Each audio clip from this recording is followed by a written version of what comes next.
Hi, my name is Mike, and today's project for code, HTML, CSS, JavaScript is a stopwatch. And the product we're going to create is on the right hand side. You can see the stopwatch running. There's a pause button to pause the watch. There's a play button to make it play again, and a reset button. So what we need to do is create a div for the watch itself, and then a division for the buttons. So let's move over to the HTML. On the VS Code editor on the left hand side, I've got a skeleton HTML body tags and all that, so you may wish to pause the video and copy that out, and then join me once you've done that. So let's just think about adding the first division. I'm going to give it a class of watch and an ID of watch as well. Below that, I'm going to create a div called buttons. Give it a class of buttons, and within the buttons div, we need to create 3 divs. The first one for the start button,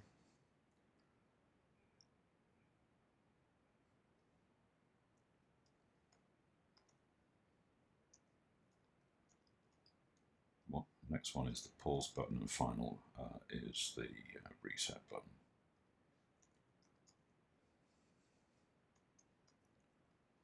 Okay, so we've got those 3 divisions, and in each one of those we need to add some sort of icon. I use Google Icons, and you can find these at material.io on the web. And I'm just looking for a play icon. So that's the one I want. I want to select the icon, and there's a span class here, and I'm going to add that to my HTML within the start div, like so.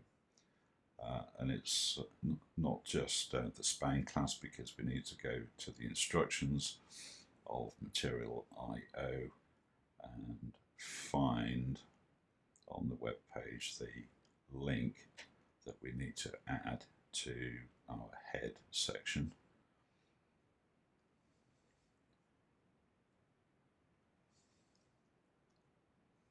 Like so. I'm going to hit save. I'm going to come to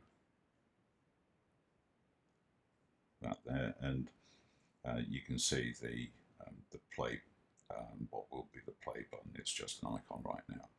So I just need to go to material icons again and find a pause button and a reset. So that one looks good for a reset. So I'm going to copy that first span. I'm going to pop it in the reset, and you'll notice on the website it's got the word replay. So just add the word replay in there, and we want a pause button now. So I'm going to type in pause into their feature, and there's this one here called pause circle outline. It is okay, and it's very much similar to the play icon. So rather than play, hit pause. So I've just saved. I can now close material icons down, and we can see that we've got 3 icons, one above the other. So that's pretty neat. And I think that's it for now. We might want to resize these in our CSS, but we'll see how we get. Okay, so now we can add CSS to our HTML to make it look pretty. The first thing I'm going to do is add box sizing to the whole of the document.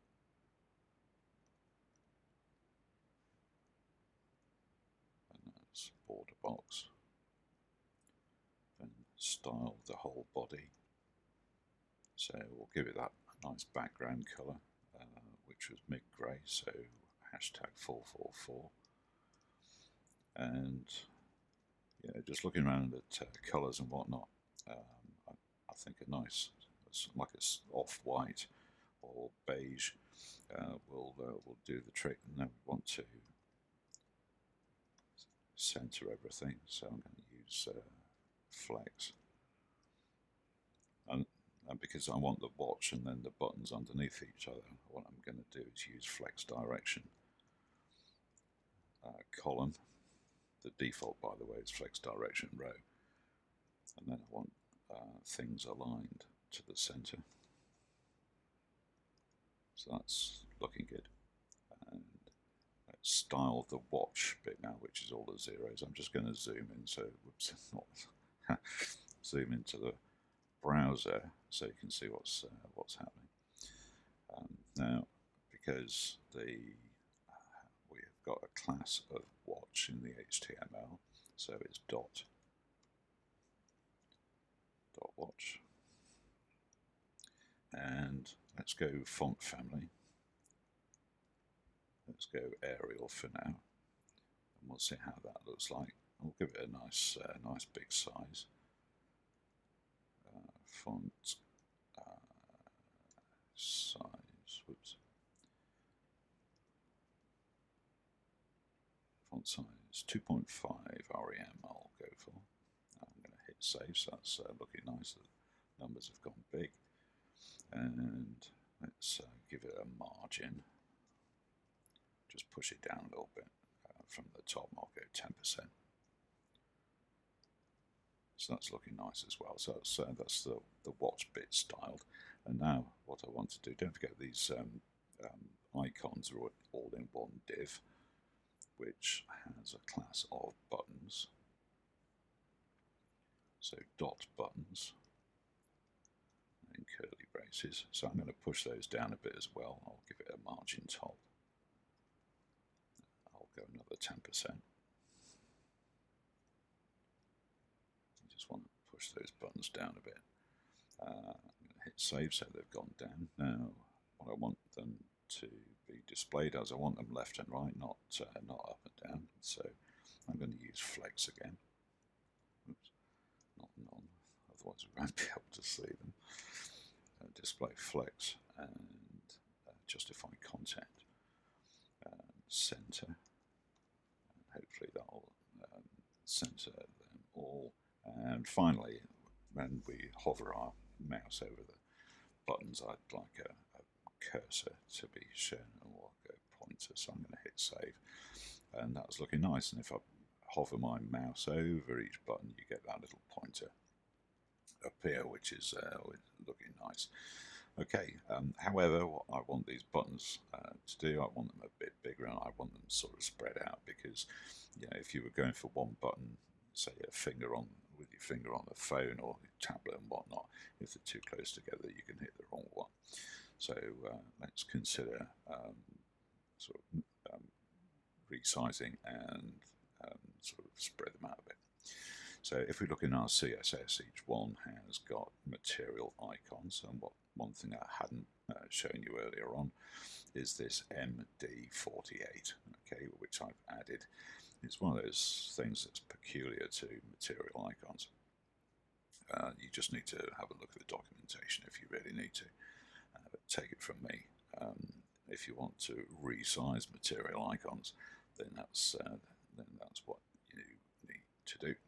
So you can see here I've got material icons .md48, and we should be good to go. So I'm going to give it now a font size. Oh, why does it do that? It keeps coming up with this font size adjustment. I don't want that. So that's 48 pixels, and I'm going to give them some padding. And let's go 20 pixels, and let's see what happens. And save, and you can see the buttons now have got some padding and they're looking big. What I'm going to do is just zoom out on the browser now to 100%, so you can see what it looks like. I'm going to get rid of this heading at the top of stopwatch. That was only there to show you what the project was all about. Let's get, and that's looking nice now. I might just push that numbers down to 20%. Oops. Where did that go? Watch 20. There we go. So that's looking nice, I think. And one final thing on the CSS is I'm going to add another color, and I'll just call it grey. And we haven't styled any of the sheets, sorry, the HTML with this yet. But you'll see where this is going to be used when we get onto our JavaScript. Oops. So that's great, and you know, when we click on a button and we don't want the user to press on that button anymore, I'm going to style the button grey so that they know it's sort of disabled. You can get that visual clue. Cool. Okay, that's the HTML sorted, and the CSS, and next on for the JavaScript. Go to the blank JavaScript file, and let's just consider what we need to make happen, because JavaScript is the code that makes things happen. We want these numbers to go up once the start button has been clicked. We want them to stop when it's paused, and we want them to reset afterwards. So I need to create 4 variables that grab onto these 4 things.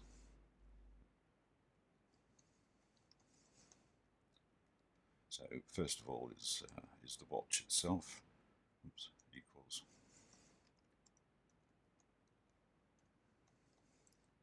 I'm going to use get element by ID. I think I called it watch.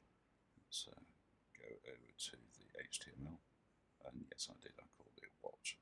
Then I called them start, pause, and reset. Okay. So I'm just going to copy that variable.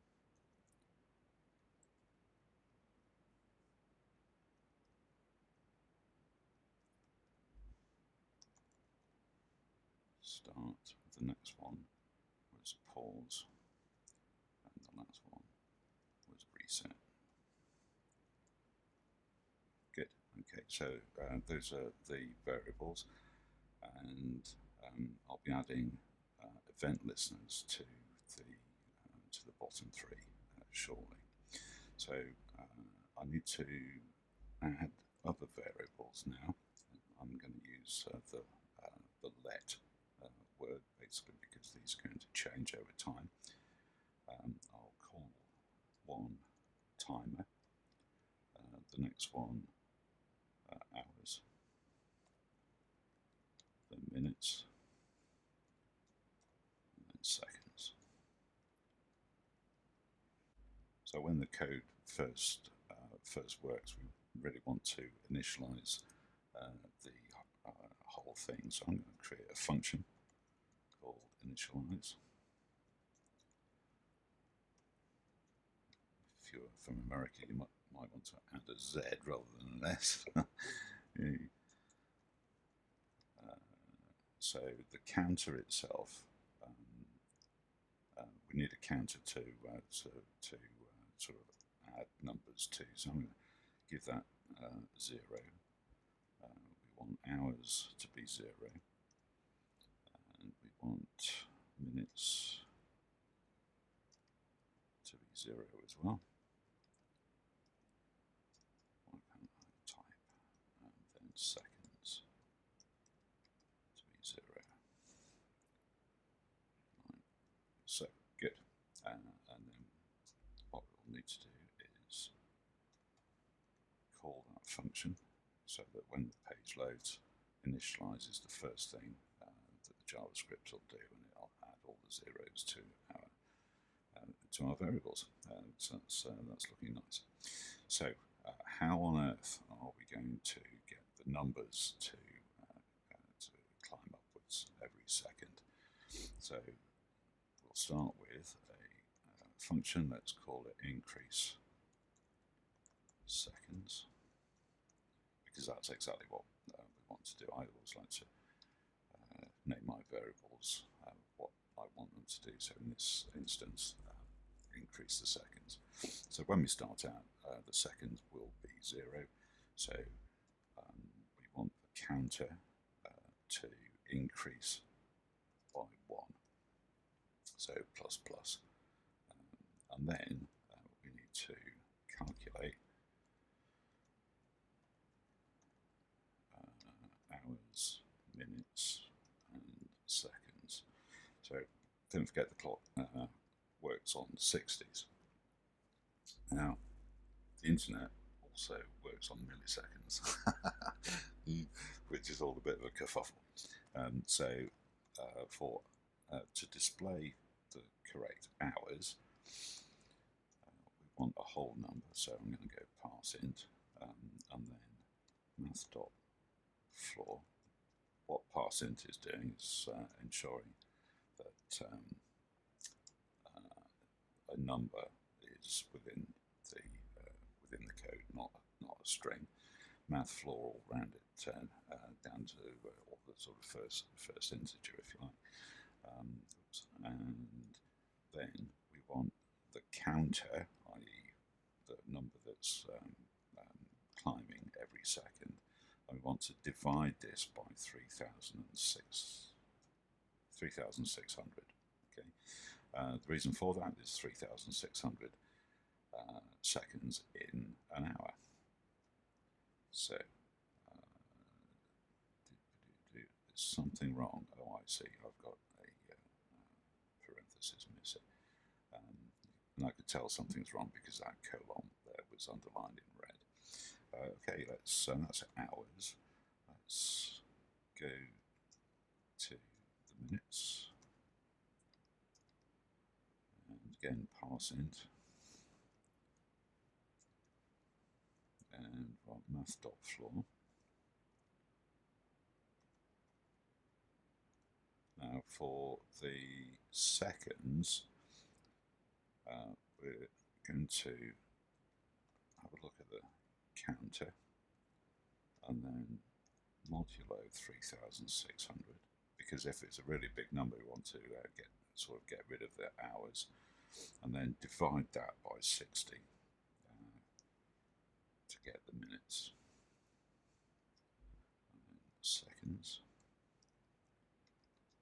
equals parseInt, and again math.floor. And in this instance, we just want to get the modulo of 60, like so, and hit save. Okay, what next? Right, so if it's a single number, if the hours or the minutes or the seconds is a single number, on the watch as we see it now, there will be a single number. So if it's each one of these is less than 10, we need to add a 0 before it. So let's add zeros if less than 10. Okay, so hours, if the hours is less than 10, and I'm using a ternary operator here, that's tricky to say. So the hours equals, and I'm just using backticks now, so I want the 0 to show before the variable of hours.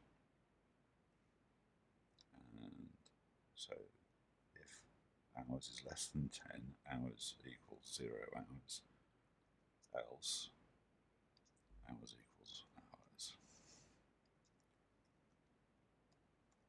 Right, so hit save. So far so good, and we want to do the same with minutes. So I'm going to copy that line and minutes, and then copy it again and do exactly the same for seconds. Cool, and that should do it. And also what we need to do is, now we've done the maths, and now we've added the zeros before 10, we need to add the watch numbers to the HTML. So how do we do that? We gave, in our first variable up here, we gave the watch a variable name of watch. So watch dot inner HTML equals, using the backticks again. I never can find the $sign, you know, for right, so it's hours, then I'll want a colon, and then minutes, and then colon, and then seconds. And guess what? I forgot that $sign, like so. And that should be good to go. Increase seconds, and yeah, that's looking good so far. Okay, so now what we need to do is, once we've got how the watch is going to add in time, we need to add an event listener to the play button, and we've got a variable up here called start, so I'm going to grab on to that and create an event listener, and we want to click, and we're going to have a function called stopwatch, because that's exactly what we're going to do with this event listener. So let's create a function.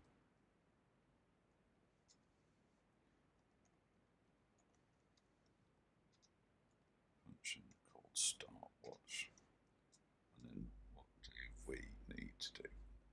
Right, so I think I've got a timer somewhere, so I've created a variable called timer. What I want the timer to do is increase every second, so I'm going to use set interval, and then I want this function here, increase seconds,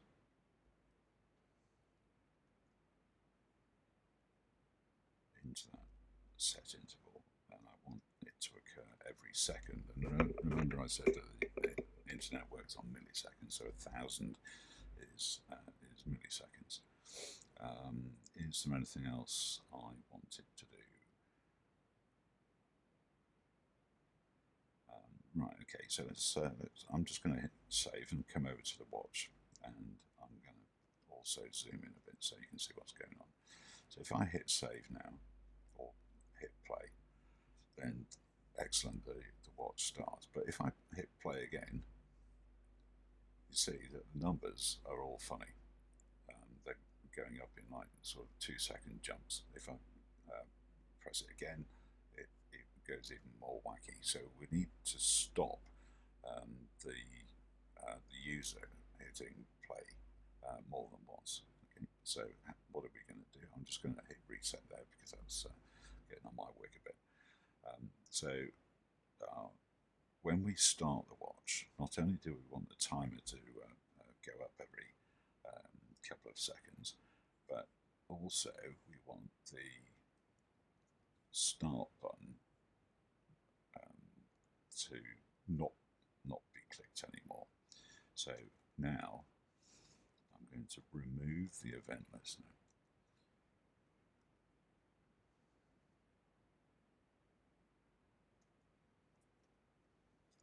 sorry, there was a pause there while I was thinking what I called it.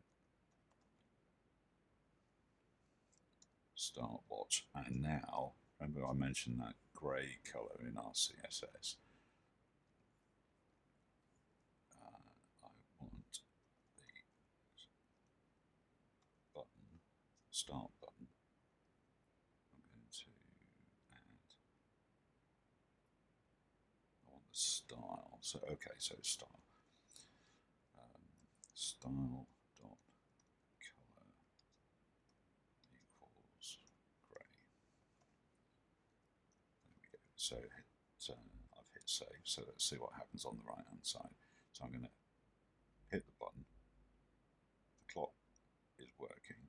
If I hit the button again, which I am doing, the numbers aren't increasing in that silly double time fashion, and also the grey button has now greyed out, or the start button has greyed out. So that's looking nice. So the next feature we want to happen is the pause button. So if I hit pause now, nothing happens. Okay, so let's have another function called let's pause watch.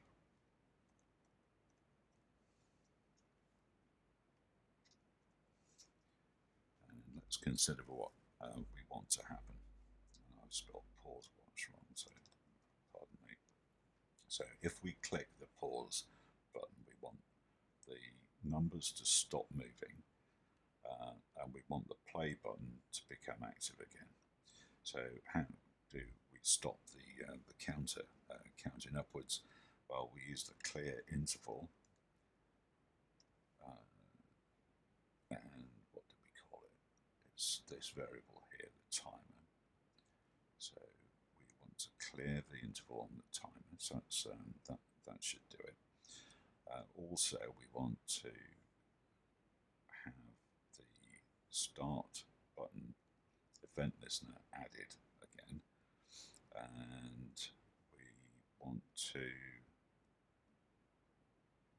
put the style of the start button back to grey. I'm just going to copy this twice, and I think we called it beige, didn't we? And we want to grey out the pause button.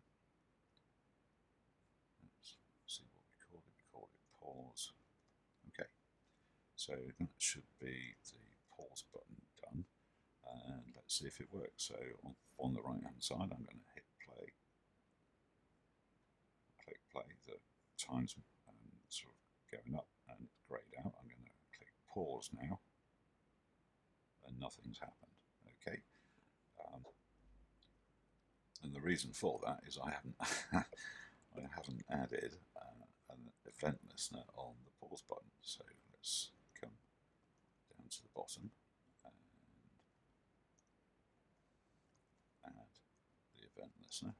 I'll hit pause, or hit save, should I say. So I'm going to off on the right hand side, click play, clock's running, click pause, clock stopped. Brilliant. Okay, click play again. Now notice that I've clicked play, it's greyed out, but the pause button is still grey. So now, going back to the start watch facility, I want the pause button to be beige. Okay, hit save, let's do it again, hit pause, clock runs, sorry, hit start, clock runs, hit pause, time stops, and everything's looking nice. Okay, so everything's pausing and whatnot in the right order and the right colours. Oh my word. So what's next? The next thing is the reset button, and before I forget this time, what I'll do, I'll add the event listener at the bottom. Now, what do we call the variable? Reset. So I want to call it reset, and let's call it reset watch. Reset watch. So somewhere, let's pop it under the pause function.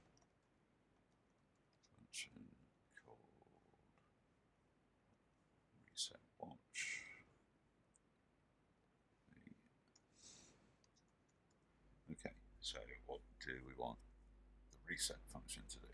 Right, so we want the timer to stop working. So funnily enough, we've got the clear interval from the pause, so we want that to happen. We want the counter to go back to 0.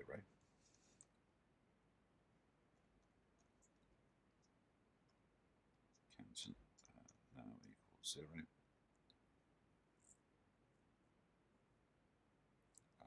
We want the start and the pause button to go to beige.